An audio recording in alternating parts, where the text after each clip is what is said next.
Abangan na naman tayo ng mga Warriors natin today. At ito yung forecast natin ngayong araw. Ayan. So base sa forecast, kailangan na natin mag-abang dahil nalalapit na pag-uwi ng mga Warriors natin. Nasa oras na tayo ng 1-3 pababa. So anytime soon, parating na yung mga ibon natin. Nakapwesto na ako dito sa taas. Pati yung pantawag natin na ibon na yun, nakapwesto na rin siya para magantay ng mga Warriors natin. Pati yung mga kamera natin, pwesto na. Dito may grits pa. Ayun yung mga itik natin, oh. Kita nyo kung gaano kataas lumipad. Ayun. Meron pa tayong hindi naputulan ng bagwis eh. Diba, sabi ko sa inyo nung nakaraan, puputulan natin. So naputulan na natin yung iba. Yan, yung iba wala ng bagwis. Kasi yan, hindi naman sa atin lugar yan. Pero dyan sila tumatambay eh. Kaya pinuputulan natin. Kasi nakakarating na sila talaga ron, oh. Nung nakaraan, may rumonda. Nakarating dyan sa tapat ng kabilang bahay. Hanggang dito sa kabila. So baka delikado eh. So baka mamaya di na sila makauwi. Kaya pinutulan na natin. Baka mamaya tripan, baka maging kaldereta sila bigla. Sayang naman, di ba? So yung iba dyan, mga in-out pa rin natin. Baka interesado kayo sa mga malapit dito. So in-out natin yan. So kahit 4 o sa 1K, bibigay natin yan. So PM lang kayo kung interesado kayo. Yung mga ibang mga itik dito dahil sobrang dami kasi. Kaya in-out na natin yung iba. So yun nga, tatlo pa rin yung sinakay pala natin ha. So ang sinakay natin dyan, si 03, tapos yung dalawang off color natin. Wala pa pangalan yung isang off color, so comment kung maganda pangalan. So ang naisip ko kasi pangalan, kung babae ha, so si Diwata, sana papangalan natin sa kanya kung babae siya eh. Uso ngayon yung sa Facebook eh. Kung lalaki naman, ang maganda pangalan. So comment kayo ng maganda pangalan. At syempre 100 Gcash siya. So tuloy pa rin yan. Basta kada video natin, comment kayo. Maggulat na lang kayo, magme-message ako dyan. Pero pag hindi kayo nag-message sa Facebook, syempre, hindi natin mabibigay yung price. Kasi doon talaga ako nagbabasa ng mga PM nyo doon. Rekta makakausap nyo ako. Doon sa page natin, ito yung page yan. So chat lang kayo dyan pag mayroon kayong mga katanungan tungkol sa mga kalapate. Tapos yung isang ibon kahapon na nawala dyan sa vlog natin, eh ayun na nga, minalas-malas mga kalapatids. Ayun, isang araw pa palang vlog yun, hindi pa rin siya nakakabalik hanggang ngayon. Yung blue bar, wala na, nadagit na yan. Sabi na eh. Huwag talaga ganun mga kalapatids, lamang hindi na makabalik. Sumubra na layo eh. Buri mo, nakarating doon sa pangatlong tore. Talagang mahihirapan na. Pero maasa pa rin ako, baka bumalik bigla. Makakabalik talaga basta hindi nahuli. Pero pagka nahuli na, ay wala na talaga, hindi talaga makakauwi yun. So wala pa rin dumadaang kalapate dito sa kabila, ayan, malinis. Dapat mayroon ng mga dumadaang konti-konti dyan eh. Pero wala pa ako nakitang mga kalapating grupo na dumadaan. Ibig sabihin, wala pa, hindi pa dumaan yung first batch. Hindi ko pa na-check yung clocking eh. Well, check natin. Time check, 7:26 AM. Oras na ng 1-2 pababa. Siya si Idol Madla, nakakahanga. May mga hawak, gandang linyada. Ika'y inspirasyon kung bakit hanggang ngayon ako'y palaging kumakarera. Ito na ibon natin mga kalapatids, oh. Oops, sa landing.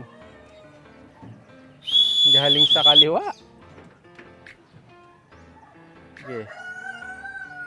Kakalak pa rin natin to eh. Tagal pang rumuronta. Malakas pa siya. Sabi na siya yun eh. Malayo pa lang. Kita ko na eh. Kaliwa nang galing. Ayan oh. May ikot pa. Ayan. Landing. Rekta yata. Ayan. Ayan. Yun. Nasa loob. Yun. Tulak mo boy. Ayun na siya mga kalapatid, nasa salamin na. Tutulak lang ni Madlato sa likod. Ayun na yung asawa niya yun, yung nasa baba. Kaya papasok agad dyan.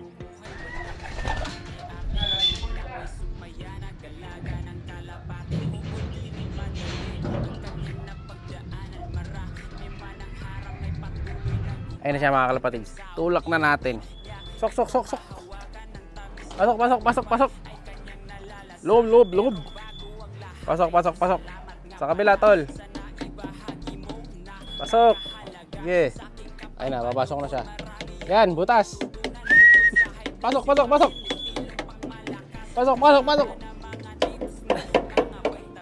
na.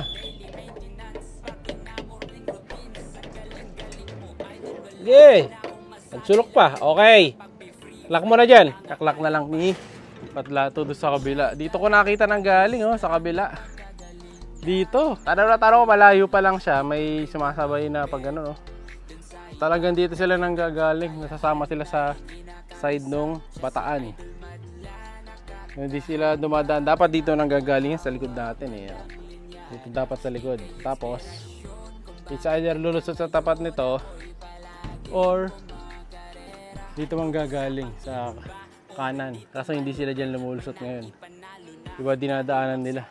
Nakahatak sila ng ano, mga bataan area sa side na to. Kaya kahit mabilis yung ibon natin, wala na rin, natatangay eh.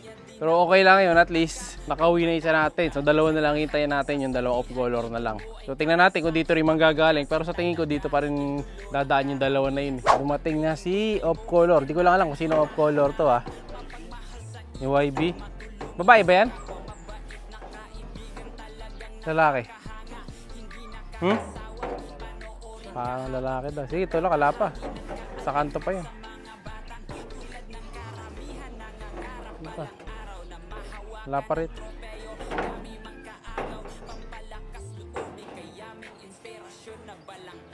Naglalakad pa. Yan, sa likod ng side ng bubong na yan. Yan.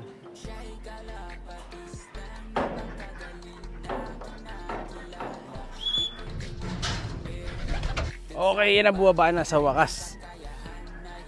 Si young bird gun of color na mukhang barako nga to. Pasok. Si Diwata sana pangalan, kaso lalaki pala. Diwato na. Diwato. Hoy, pasok. Sa kabila, tol. Op. Doon ka na. Lalabas pa eh. Yan! Pasok! Go! Pasok! Alright. Last one. Ngayon ang dati, tulak na natin yung ating kalapate. Yan siya tumatakbo-takbo na gusto na niyang pumasok. Kaya buksan na natin yung kanyang gate. Papasok na dito yan. Tapos tatakbo dire-diretso dun sa loob. Ipit. Yan. Sige, pasok. Pasok na, boy. Ayan na siya. Tumakbo na. Dire-diretso. Ayan, ang bilis, oh. Pasok. Oh, nahiya pa. Sige, tuloy. Pasok! Uy, baka lumabas ka pa. Tara, pasok na. Pasok. Sok. Good.